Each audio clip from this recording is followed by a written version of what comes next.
November 3rd, 1944. Captain Toshikazu Ohmae stood in the operations room of the Imperial Japanese Navy General Staff Headquarters in Tokyo, studying a map that no longer made strategic sense. Blue markers represented American carrier task forces, dozens of them, operating simultaneously across the Pacific. He counted the groups methodically, then counted again, hoping he'd made an error. 15 separate carrier task forces, each one more powerful than the entire Japanese combined fleet, had been at the start of the war. The mathematics were impossible, yet undeniable. Intelligence reports confirmed what combat operations had already demonstrated. The United States had somehow constructed over 100 aircraft carriers while simultaneously fighting Germany across the Atlantic. Not 100 carrier-capable ships, 100 actual carriers, from massive fleet carriers displacing 45,000 tons to smaller escort carriers that could still launch and recover combat aircraft. Japan had begun the war with 10 carriers and had managed to construct perhaps 15 more through nearly 4 years of maximum industrial effort. The Americans had built 100 in the same period, and the construction showed no signs of slowing. Ohmae had spent the previous night reviewing construction records and intelligence assessments, searching for an error in the data, some miscalculation that would make the numbers less catastrophic. The records were accurate. American shipyards had delivered the escort carrier USS Casablanca in April of 1943, just 8 months after her keel was laid. 8 months. Japanese carrier construction took 3 years minimum, often longer.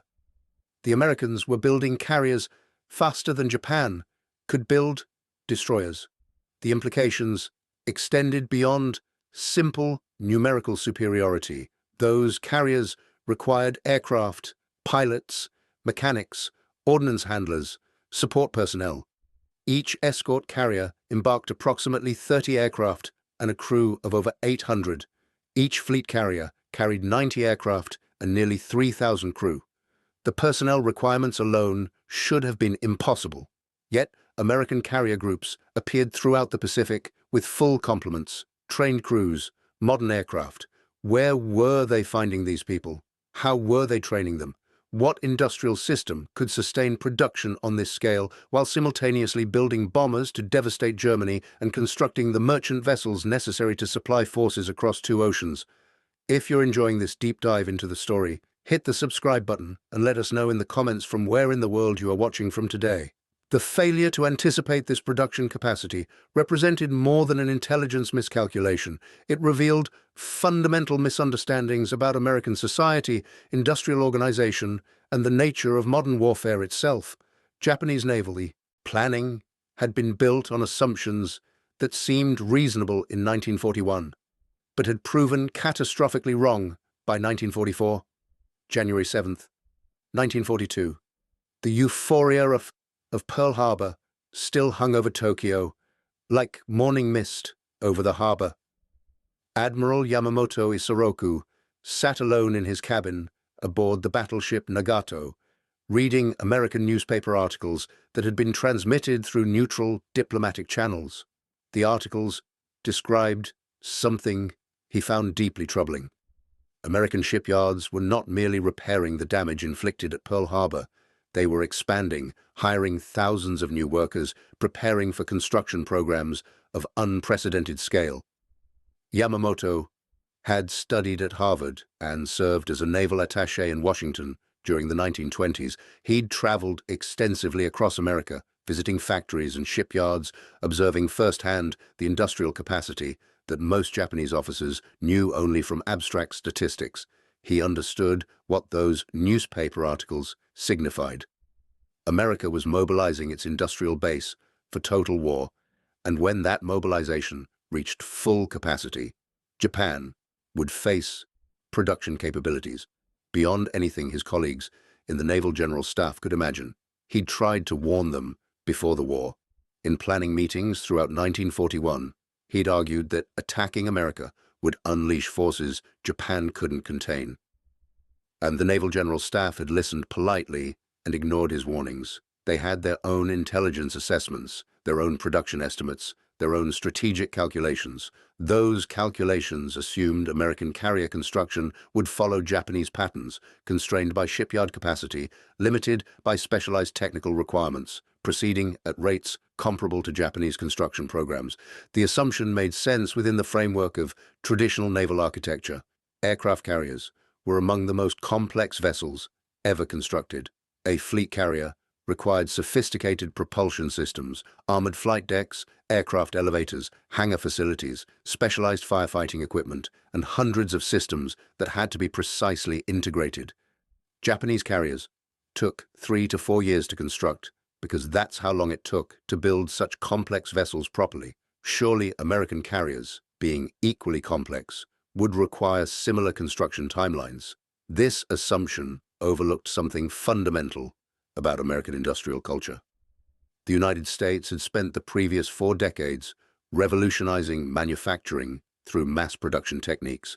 Henry Ford's assembly lines had transformed automobile manufacturing. The principles Ford developed, standardization of components, specialization of labor, systematic workflow organization, had spread throughout American industry. By 1941, these principles were embedded in American manufacturing culture at every level. When American shipyards began building carriers in 1942, they didn't simply scale up traditional construction methods. They reimagined carrier construction as an industrial production problem, applying principles from automobile manufacturing, applying lessons from decades of building increasingly complex machines in steadily decreasing timeframes. The results defied everything Japanese naval architects understood about shipbuilding. Commander Takeshi Naito of the Naval Technical Research Institute received his first detailed intelligence report on American escort carrier construction in October of 1942. The report described the USS Bogue-class escort carriers being built by Seattle-Tacoma Shipbuilding Corporation. According to the intelligence, these carriers were being constructed on merchant ship hulls, with standardized components prefabricated in separate facilities and assembled at the shipyard. Naito read the report with professional skepticism. Building carriers on merchant hulls was theoretically possible, but the resulting vessels would be severely compromised, slow, poorly armored, limited in aircraft capacity, suitable perhaps for training or aircraft transport, but not for combat operations. The American desperation to field any carrier-capable ships suggested weakness, not strength. They were sacrificing quality for quantity, producing inferior vessels because they couldn't build proper fleet carriers fast enough. This assessment, shared by most Japanese naval officers who reviewed the intelligence, contained a crucial error. It assumed that quantity and quality existed in binary opposition, that building more meant building worse. American industrial practice had demonstrated something different. Properly organized mass production could maintain quality while dramatically increasing output. Ford hadn't just built more automobiles. He'd built better automobiles more reliably than craft-based production ever could. American shipyards were applying those same principles to carrier construction. The escort carriers emerging from Seattle, Tacoma, and other yards were not makeshift compromises. They were purpose-designed vessels built to standardized specifications with carefully engineered components. They were slower than fleet carriers, certainly displacing 19 knots maximum compared to 33 knots for Essex-class fleet carriers. They carried fewer aircraft, approximately 30 compared to 90 for fleet carriers. But they were genuine, combat-capable carriers, able to launch strikes, provide air cover for convoys, support amphibious operations. More importantly, they could be built in 8 to 12 months. Rather than 3 years, an American shipyard could deliver 3 escort carriers in the time required to build a single Japanese fleet carrier. The mathematics of that exchange ratio meant that even if escort carriers were individually inferior, which they weren't by as much, as Japanese analysts assumed, the sheer numbers more than compensated. April 19, 1943, Vice Admiral Takasu Shiro of the Combined Fleet Staff studied reconnaissance photographs of American carrier operations near Guadalcanal. The photographs showed 4 carriers operating in close coordination, their aircraft maintaining continuous patrols over American positions while simultaneously launching strikes against Japanese installations. 4 carriers in a single task group was unprecedented. Japanese doctrine, developed through years of training and combat experience, called for carriers to operate in pairs or, at most, groups of 3. Concentrating more carriers risked losing multiple vessels to a single enemy attack.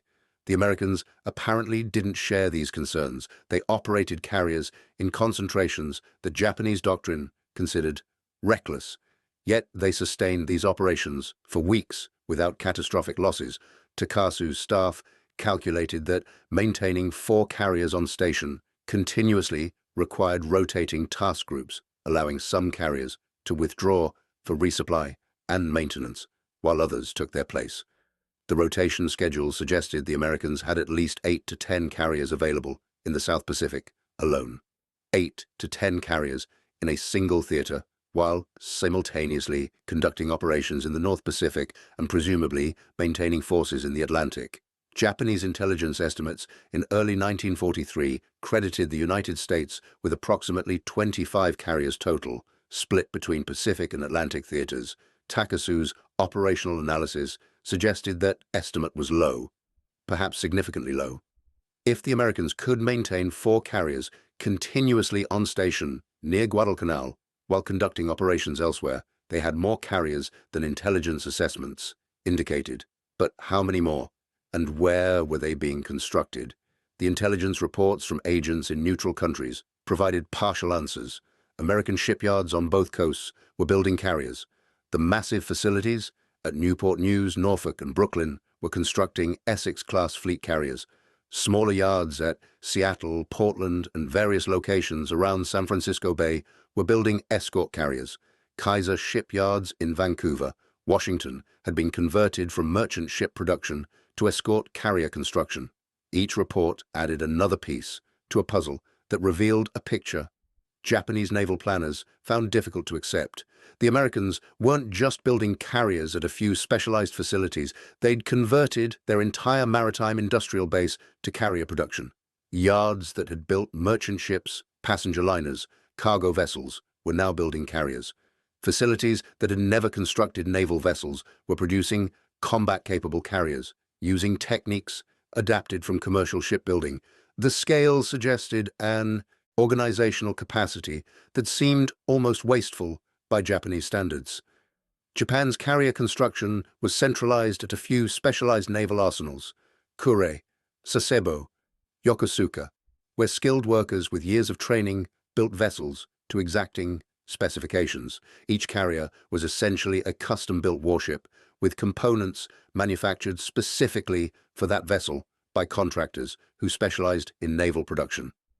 American construction operated on completely different principles. Components were standardized across entire classes of vessels. A radar set built for one Essex-class carrier would fit any Essex-class carrier without modification. Turbines, boilers, catapults, arresting gear, all built to standard specifications that allowed them to be manufactured by multiple contractors and installed in any vessel of the class. This standardization meant that component production could be distributed across hundreds of factories, each specializing in particular systems, with final assembly occurring at the shipyards. Lieutenant Commander Masatake Okumiya, an experienced carrier aviator who'd flown at Pearl Harbor and Midway, studied these intelligence reports with a pilot's practical understanding of what they meant operationally. More carriers meant more aircraft, more pilots, more ordnance, more fuel, more of everything required to sustain carrier operations. The Americans weren't just building the ships, they were sustaining them in combat operations thousands of miles from home bases, maintaining aircraft in combat-ready condition, replacing losses, rotating crews.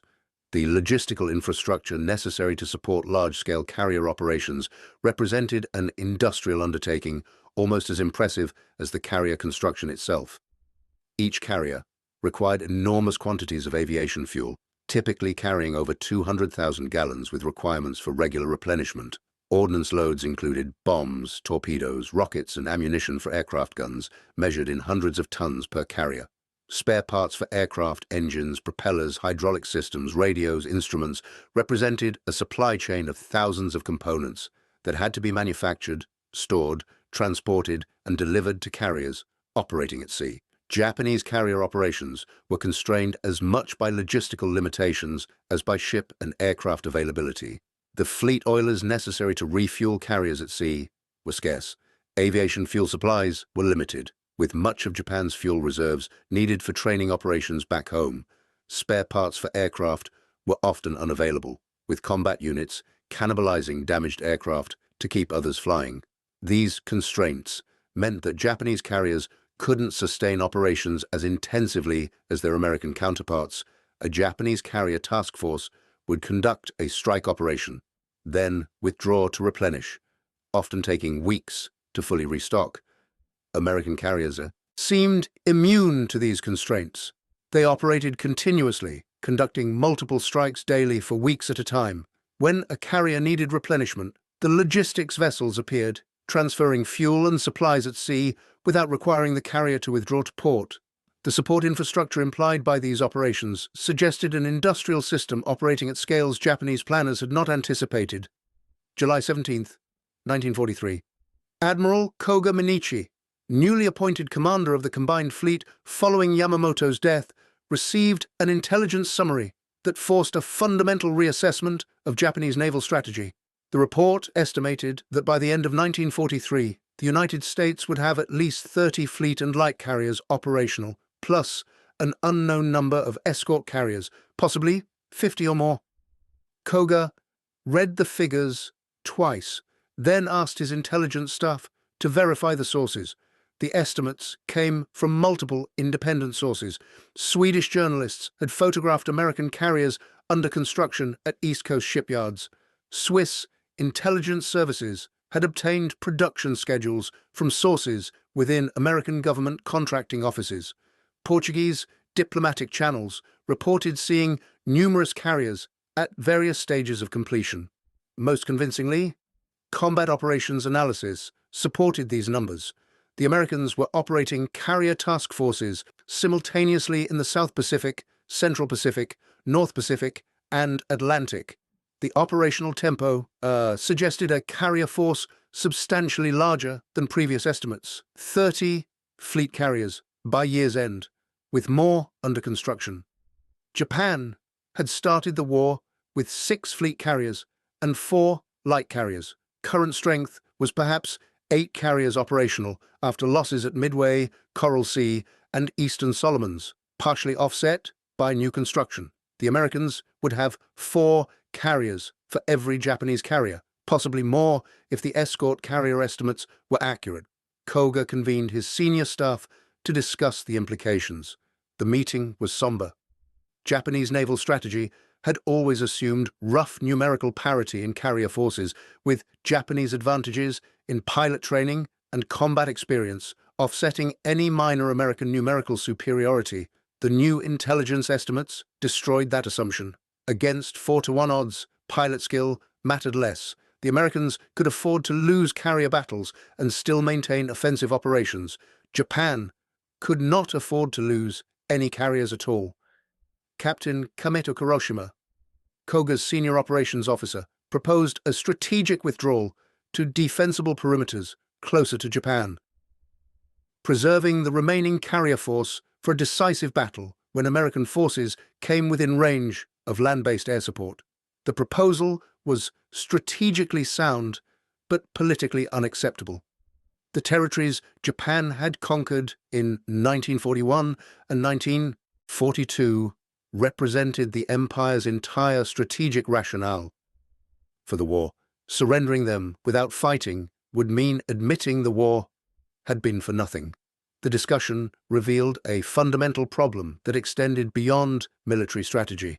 Japan's entire war plan had been built on assumptions about American production capacity that were proving catastrophically wrong. The plan assumed Japan could establish a defensive perimeter in the Pacific, making further American advance so costly that the United States would negotiate a settlement. This strategy required American offensive capabilities to be constrained by limited production. particularly of capital ships like carriers that took years to build. If the Americans could build 30 fleet carriers in 2 years, the entire strategic concept collapsed. They could afford to pay whatever price Japan extracted, because they could replace losses faster than Japan could inflict them. No defensive perimeter, however well fortified, could withstand an enemy with effectively unlimited offensive capability. The intelligence estimates also raised disturbing questions about American production capacity in other areas. If the Americans could build 30 fleet carriers while fighting a two-ocean war, what else were they building? The bomber offensive against Germany required thousands of aircraft. The submarine campaign in the Pacific required hundreds of submarines. The island-hopping campaign required landing ships, transports, cargo vessels. American shipyards must be producing hundreds, possibly thousands of vessels of all types simultaneously. Captain Ohmae, who'd become the combined fleet's primary analyst of American industrial capacity, compiled what would become known within the Navy Ministry as the Production Report, a comprehensive assessment of American shipbuilding delivered to senior leadership in August of 1943. The report's conclusions were stark. American shipyards were producing more tonnage monthly than Japanese shipyards produced annually. The disparity wasn't just in carriers, but across all vessel types. For every warship Japan constructed, American yards were building 5 or 6. The report traced this production advantage to systematic differences in industrial organization. American shipyards used prefabrication extensively, with large sections of vessels constructed inland at factories far from the coast, then transported to shipyards for final assembly. This allowed the actual shipyard space to be used more efficiently, with vessels moving through assembly positions in weeks rather than occupying berths for months. The technique required sophisticated logistics and precise engineering, but it dramatically increased throughput. Japanese shipyards worked differently. Vessels were constructed almost entirely at the shipyard itself, with components manufactured by contractors and delivered to the yard for installation. This traditional approach meant that each berth was occupied by a single vessel for the entire construction period, limiting how many vessels could be built simultaneously. Japanese yards were also smaller than their American counterparts, both in physical size and workforce, reflecting Japan's more limited industrial base and smaller population. The personnel disparity particularly worried Ohmae. American shipyards employed hundreds of thousands of workers, with some individual yards employing more people than Japan's entire naval shipbuilding workforce. These workers weren't all skilled craftsmen. Many were newly hired and given abbreviated training in specific tasks. A worker might spend the entire war installing the same type of electrical system, becoming extremely proficient at that one job without understanding overall ship construction. This specialization allowed rapid training and high productivity, though it produced a workforce less versatile than Japan's skilled shipwrights. American shipyards also employed women in large numbers, something Japanese naval authorities found almost incomprehensible. Women worked as welders, electricians, machinists, performing tasks that Japanese tradition reserved exclusively for men. This expansion of the available workforce meant that American yards weren't constrained by male labor availability, allowing them to hire essentially as many workers as they could train and employ effectively. The report's most disturbing section analyzed future production trends. If American yards continued building at current rates, and intelligence suggested they were still expanding capacity, by 1945, the United States would have over 100 carriers operational. 100. The number seemed absurd, yet the mathematics supported it. The Americans were building carriers in 8 to 12 months. They had dozens of shipyards capable of carrier construction. Simple multiplication produced the 100-carrier figure, perhaps even more if construction times continued to decrease. November 20th, 1943. Commander Yoshio Kodama of the Naval Technical Research Institute stood in the reception hall of the Swedish embassy in Tokyo. Nursing a drink he wasn't tasting while waiting for an opportunity to speak privately with the Swedish military attaché. These informal diplomatic gatherings provided one of the few remaining channels for gathering intelligence on American industrial capabilities. Now that direct observation was impossible, and most neutral shipping avoided the Pacific war zone.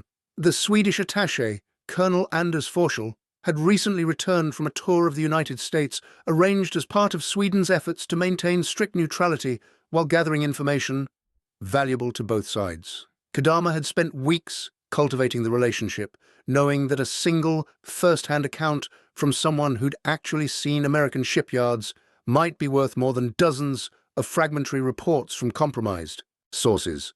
When they finally spoke privately in a corner of the reception hall, Forshall described what he'd witnessed at the Kaiser shipyards in Richmond, California. The facility wasn't building carriers, Forshall noted, but rather Liberty ships, those mass-produced cargo vessels the Americans were using to supply their far-flung operations. What struck Forshall, and what he knew would interest Japanese naval intelligence, was the production method. The shipyard had multiple building ways operating simultaneously, each one assembling a complete vessel from prefabricated sections in a matter of weeks. Forshall had watched as enormous hull sections, constructed elsewhere and transported to the yard by rail, were lifted by massive cranes and welded together like pieces of a child's toy. The welding crews moved with assembly line precision, each worker responsible for specific welds, supervisors checking quality with standardized procedures. One Liberty ship was being launched, while 3 others were at various stages of assembly, and new keels were being laid where completed vessels had stood days before. If the Americans could build cargo ships this way, Forshall observed, they could probably build anything this way. The techniques weren't specific to merchant vessels, but represented a fundamental approach to shipbuilding that could be applied to any vessel type, including warships. Kodama thanked him for the information and left the embassy as soon as protocol allowed, returning to his office to write a report that his superiors would find difficult to believe. The report reached the Navy Ministry 3 days later. The response was predictably skeptical. Mass production techniques might work for simple cargo vessels, but carriers were complex warships requiring precision engineering and skilled craftsmanship. The idea that carriers could be assembled like automobiles seemed to violate everything Japanese naval architects understood about shipbuilding. Yet the intelligence continued to accumulate, and each new piece supported the same disturbing conclusion. December 8th, 1943. Exactly 2 years after Pearl Harbor, Captain Atsushi Oi of the Navy General Staff compiled what became known as the 2-year assessment, analyzing how the Pacific War had evolved from Japan's initial victories to its current defensive posture.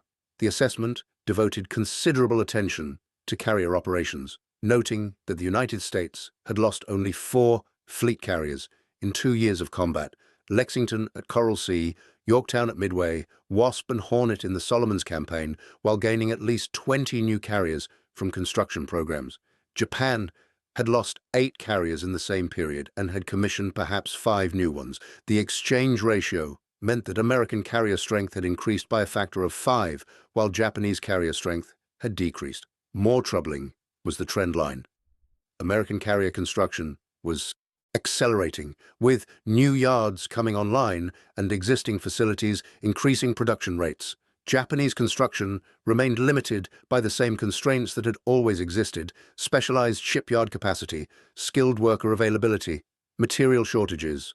Oi's assessment included a section that would later be cited by historians as one of the few prescient Japanese analyses of the war's trajectory. He noted that carrier construction represented only the visible portion of American industrial mobilization. Each carrier required supporting vessels, destroyers for screening, cruisers for anti-aircraft defense, oilers for refueling, ammunition ships for resupply. The American task force structure included 3 or 4 support vessels for each carrier, meaning the actual shipbuilding requirement was 4 or 5 times the carrier count alone. If the Americans had built 20 carriers, they'd also built 60 to 80 support vessels. These vessels, less glamorous than carriers, but equally essential to sustained operations, represented a shipbuilding program of staggering scope. Japanese intelligence had focused primarily on capital ships, counting battleships and carriers, while paying less attention to the escorts and auxiliaries that made offensive operations possible. This focus had produced a misleadingly incomplete picture of American naval expansion. Ohmae's assessment also analyzed pilot training programs, noting that American naval aviation was producing pilots at rates that shouldn't have been sustainable given pre-war American training infrastructure. Before the war, the United States Navy had trained perhaps 300 pilots annually at Pensacola Naval Air Station and a handful of other facilities. Current intelligence suggested they were now training over 5,000 pilots annually, possibly more. This 17-fold increase in pilot production implied a training infrastructure that had expanded even more dramatically than shipbuilding capacity. The American approach to pilot training followed the same mass production principles being applied to shipbuilding. Training had been standardized, broken down into discrete phases that could be taught at different facilities. Primary training occurred at small airfields scattered across the southern United States, with civilian flight schools contracted to provide basic instruction. Intermediate training happened at naval air stations that had been rapidly expanded or newly constructed. Advanced training and carrier qualification occurred at specialized facilities. This distributed system allowed parallel training of thousands of pilots simultaneously, something Japan's centralized training programs at Kasumigaura and other naval air stations couldn't match. February 19, 1944. Admiral Koga received intelligence that American forces had struck Truk Atoll, Japan's primary naval base in the Central Pacific, with a carrier task force of unprecedented size. The strike, which would be remembered as Operation Hailstone, involved 9 carriers, 5 fleet carriers, and 4 light carriers operating as a coordinated force. The attack devastated Truk's defenses, sinking dozens of vessels and destroying over 200 aircraft. What disturbed Koga more than the material losses was the operational capability the attack demonstrated. 9 carriers operating together represented a concentration of naval aviation power larger than the entire Japanese carrier force. The Americans had assembled this force, coordinated its movements across thousands of miles of ocean, struck a heavily defended target, and withdrawn with minimal losses. The operation showed not just that the Americans had many carriers, but that they developed the command and control systems necessary to employ them effectively in large formations. Japanese carrier doctrine, developed through years of training and refined in combat, emphasized coordination between 2 or 3 carriers, the intricate timing required for massed strikes, the radio discipline necessary to avoid detection, the navigation precision needed to keep formations together, all became exponentially more difficult as formation size increased. So operating 9 carriers together should have been nearly impossible, creating command and control problems that would offset any numerical advantage. Yet, the Americans had made it work. They'd developed radio systems that allowed secure communication between multiple carriers. They'd trained air groups to coordinate strikes involving hundreds of aircraft from different carriers. They'd created logistics systems that could keep 9 carriers fueled, supplied, and maintained while operating at sea for extended periods. The organizational and technical capabilities this required were, in some ways, more impressive than the shipbuilding achievements. The attack on Truk forced Japanese naval leadership to confront an uncomfortable reality. The war had entered a phase where Japan's qualitative advantages in training and combat experience no longer mattered because the quantitative disparity had become overwhelming. A Japanese carrier group might be more skilled than its American equivalent, but when the Americans could field 3 or 4 carriers for every Japanese carrier, skill couldn't compensate. Captain Ohmae's subsequent analysis of the Truk operation noted that the Americans had conducted the strike without employing their full available carrier strength. Intelligence reports indicated at least 6 additional carriers operating in other Pacific areas during the Truk attack. The Americans had achieved local superiority at Truk while simultaneously maintaining carrier forces elsewhere, something Japan could never do. The combined fleet's entire strategy had been built around concentrating available carriers for decisive battles. The Americans didn't need to concentrate. They had enough carriers to be strong everywhere. Simultaneously, March 15th, 1944, in Washington, the United States Navy's Bureau of Ships released production figures that would remain classified until after the war, but filtered through neutral diplomatic channels to Japanese intelligence within weeks. The figures confirmed what combat operations had already suggested. American shipyards had delivered 53 aircraft carriers in 1943, including 8 Essex-class fleet carriers, 9 Independence-class light carriers, and 36 escort carriers, 53 carriers in a single year. Japan had built 10 carriers total in the entire decade before Pearl Harbor. The Americans had built 5 times that many in 12 months while simultaneously constructing battleships, cruisers, destroyers, submarines, amphibious vessels, and hundreds of support ships. The production figures seemed physically impossible. Yet they matched operational observations. American carrier task forces were appearing throughout the Pacific with new vessels that hadn't existed months earlier. The escort carrier production particularly defied Japanese comprehension. Some escort carriers were being built in less than 6 months, from keel laying to commissioning. 6 months. A Japanese light carrier required 2 years minimum. The Americans were building combat-capable carriers 4 times faster than Japan could build simpler vessels. The time disparity wasn't just about working faster or harder. It reflected fundamental differences in construction methodology. American escort carriers used standardized merchant ship hulls produced by yards experienced in commercial construction. The hulls were essentially mass-produced, with engines, propulsion systems, and basic infrastructure installed using techniques developed for cargo ships. The carrier-specific equipment, flight deck, hangar facilities, aviation fuel systems, was then added in a relatively brief final construction phase.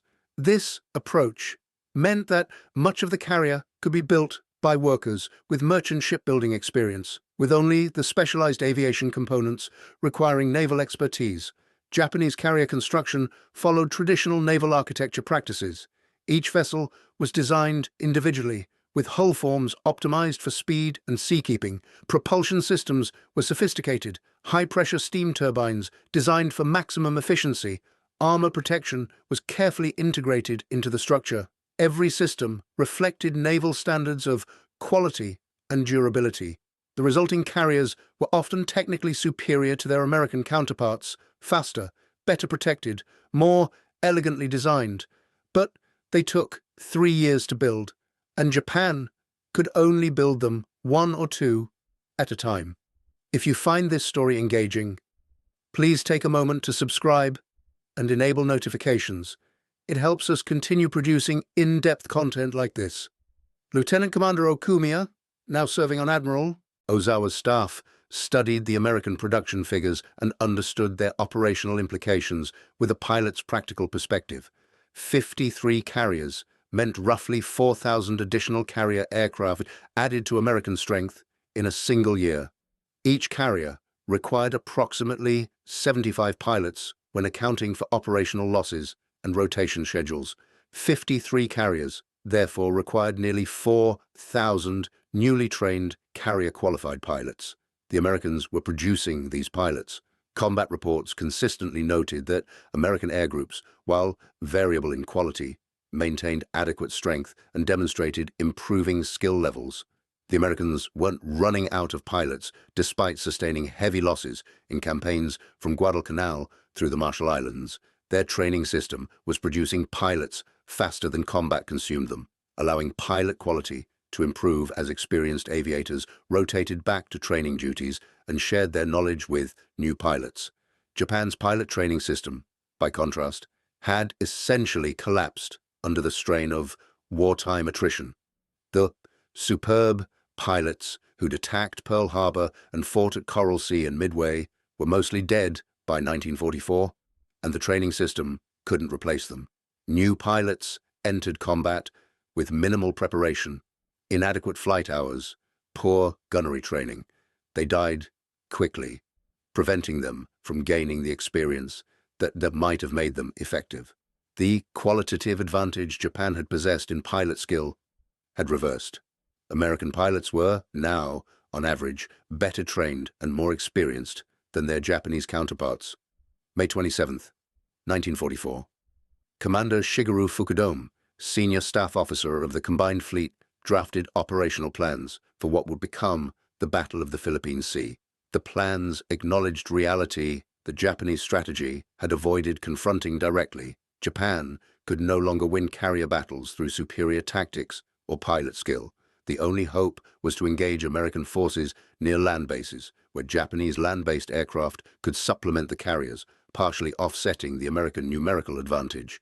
The plan concentrated every available Japanese carrier, 9 total, including fleet carriers, light carriers, and 1 surviving pre-war carrier, into a single strike force under Admiral Ozawa.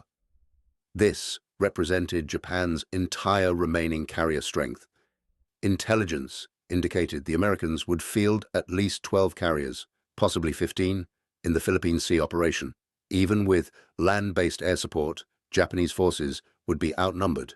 Without land-based support, engaging American carrier forces would be suicidal. Fukudome's planning documents, preserved in Japanese naval archives and later studied by American historians, revealed the desperation underlying Japanese naval strategy in mid-1944. The plans didn't anticipate victory in any conventional sense. They hoped to inflict sufficient losses that American offensive momentum might slow, buying time for negotiated settlement. Even this limited objective seemed optimistic, given the force disparity.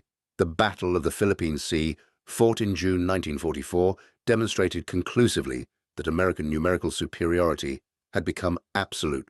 Ozawa's 9 carriers faced 15 American carriers. Japanese strikes were intercepted by American fighters far from the American carriers, with Japanese pilots, many inexperienced and poorly trained, being shot down in large numbers. American strikes overwhelmed Japanese defenses through sheer weight of numbers. When the battle ended, Japanese carrier aviation had effectively ceased to exist as a fighting force. The battle's aftermath revealed another dimension of American industrial dominance. Japanese carriers that survived, depleted of aircraft and with heavy casualties among aircrews, withdrew to Japan, where they would sit idle for months while waiting for replacement aircraft and pilots that would never arrive in adequate numbers. American carriers that suffered damage returned to forward bases, where repair facilities, equipped and supplied through the massive logistics network supporting Pacific operations, restored them to combat readiness within weeks. The American industrial system wasn't just building carriers, it was supporting them with a logistics infrastructure that kept them operational at sea for extended periods and returned damaged vessels to combat quickly. August 7, 1944. Captain Ohmae compiled another assessment. This one focused specifically on carrier production trends. American yards had delivered approximately 30 carriers in the first half of 1944, suggesting annual production might reach 60 carriers. Combined with the 53 carriers built in 1943, the Americans would have commissioned over 100 carriers in just 2 years. The assessment included detailed analysis of American construction techniques based on intelligence gathered from multiple sources. Swedish journalists had photographed carrier construction at several American yards. Swiss banking sources provided information about shipbuilding contracts and material orders. Portuguese shipping agents reported seeing carriers at various stages of completion. The picture that emerged showed a shipbuilding industry operating on principles that Japanese naval architects were only beginning to understand. American yards had essentially industrialized warship construction, applying mass production principles that Toyota and other Japanese manufacturers would later study and adapt for commercial purposes in the post-war era. Standardization was key. Essex-class fleet carriers were built to identical specifications with interchangeable components manufactured by multiple suppliers. This meant that production could be distributed across many facilities, with final assembly occurring at shipyards. A propulsion system built in Pennsylvania could be installed in a carrier being assembled in Virginia, radar systems manufactured in Massachusetts, fit carriers being built in California. This distributed production network meant that American carrier construction wasn't constrained by the capacity of individual shipyards, but by the capacity of the entire American manufacturing economy. If more turbines were needed, additional factories could be contracted to build them. If radar production needed expansion, more electronics firms could be brought into the program. The system could scale almost indefinitely because it drew on the full breadth of American industrial capacity rather than being limited to specialized naval contractors. Japanese construction remained centralized and craft-based. Carriers were built at naval arsenals by workers who'd spent years learning shipbuilding. Components came from a limited number of specialized contractors with established relationships with the Navy. The system produced excellent warships, but couldn't scale beyond the capacity of existing facilities. You couldn't simply hire more workers and build more carriers. The workers needed years of training, and the facilities couldn't be rapidly expanded without compromising quality. The philosophical differences in approach reflected deeper cultural attitudes toward manufacturing and quality. Japanese naval culture valued craftsmanship, the perfect weld, the precisely aligned system, the elegant solution to design challenges. This produced beautiful warships, but beauty took time. American naval construction valued function over elegance. If a system worked reliably, it didn't need to be perfect. Welds that were adequate by engineering standards were acceptable even if they wouldn't satisfy a master craftsman. This acceptance of good enough, when combined with rigorous quality control to ensure systems met minimum requirements, allowed much faster construction. October 3, 1944. Admiral Toyoda Somu, who'd replaced Koga as combined fleet commander after Koga's death in an aircraft accident, read intelligence summaries indicating that American carrier strength in the Pacific had reached approximately 80 carriers, including fleet carriers, light carriers, and escort carriers. 80 carriers. The number was so large, it ceased to have practical meaning. Japan's entire remaining carrier strength was perhaps 5 operational carriers, with 2 or 3 more under repair or working up. The disparity was 16 to 1. For every Japanese carrier, the Americans had 16. No tactical innovation, no strategic cleverness, no amount of fighting spirit could overcome such odds. The mathematics of carrier warfare were brutally simple. Carriers launched aircraft, more carriers launched more aircraft. Against 16 to 1 odds, Japanese carriers would be overwhelmed by sheer weight of numbers before they could strike back effectively. Toyoda's strategic options had narrowed to essentially one course of action. The remaining carriers could not engage American carrier forces with any hope of success.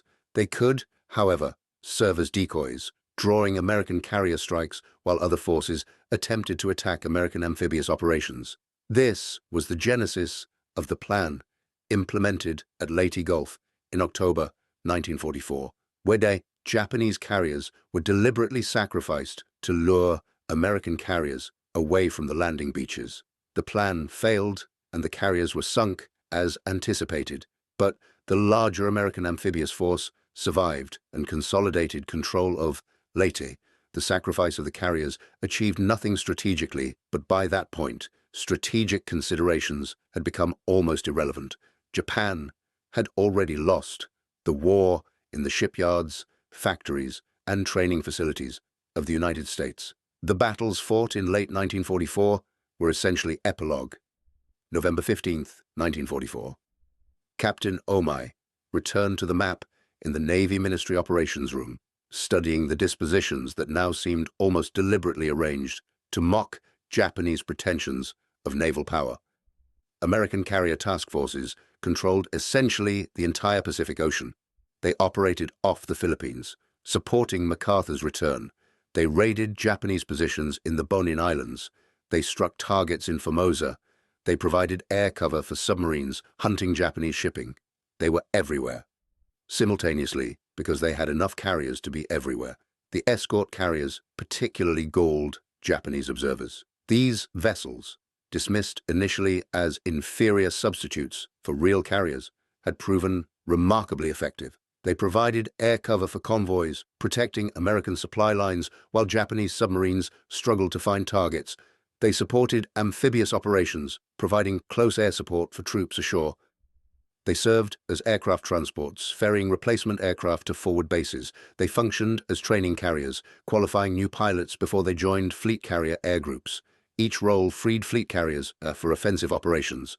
The Americans could dedicate their most capable carriers to striking Japanese positions because escort carriers handled the defensive and support missions that would otherwise tie down fleet carriers. Japan had no equivalent vessels. Every Japanese carrier, regardless of capability, had to perform all missions. There were no spare carriers to dedicate to convoy escort or pilot training. This meant Japanese carriers were less effective in their primary strike role because they were constantly pulled away for secondary duties. The escort carrier program also revealed how American planning had anticipated requirements that Japanese planners never considered.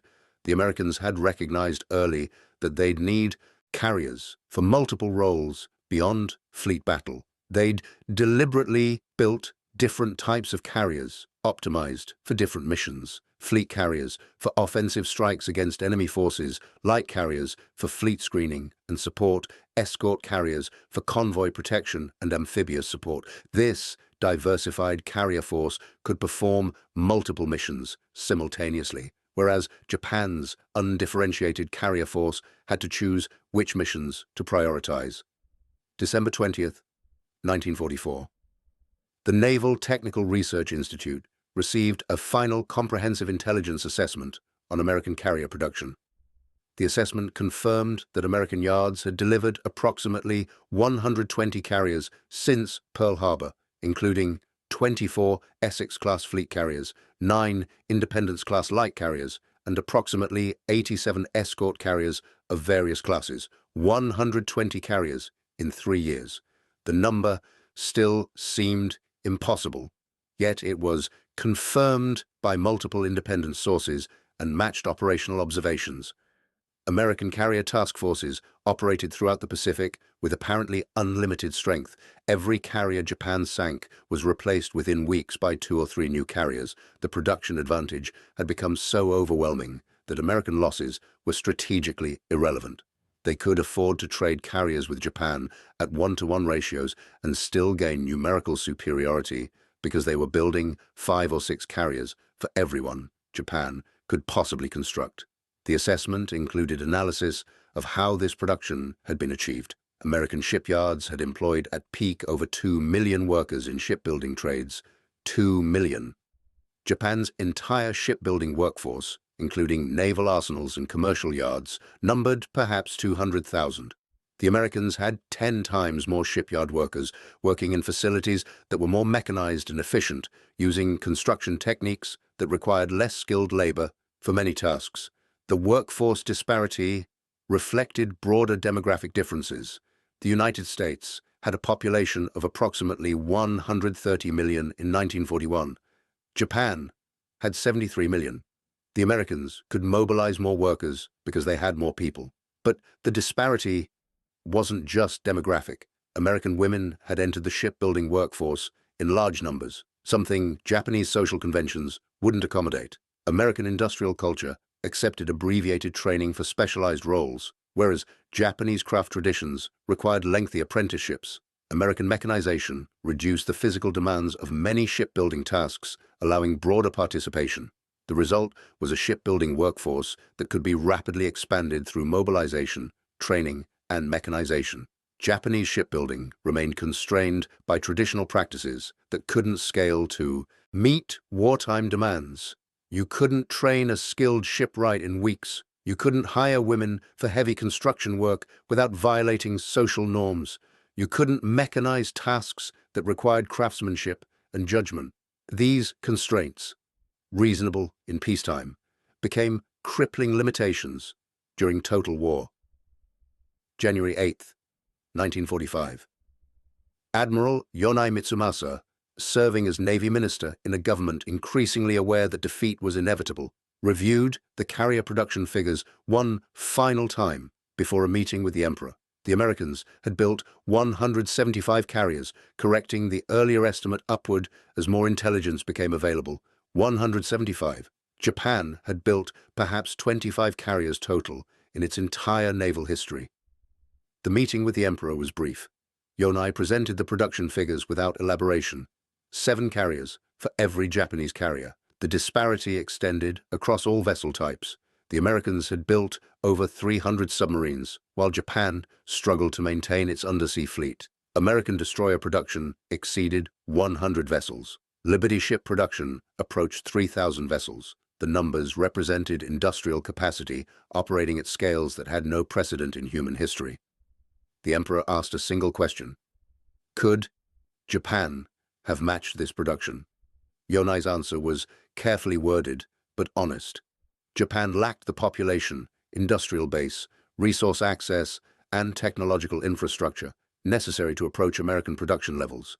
The disparity wasn't merely a matter of effort or will.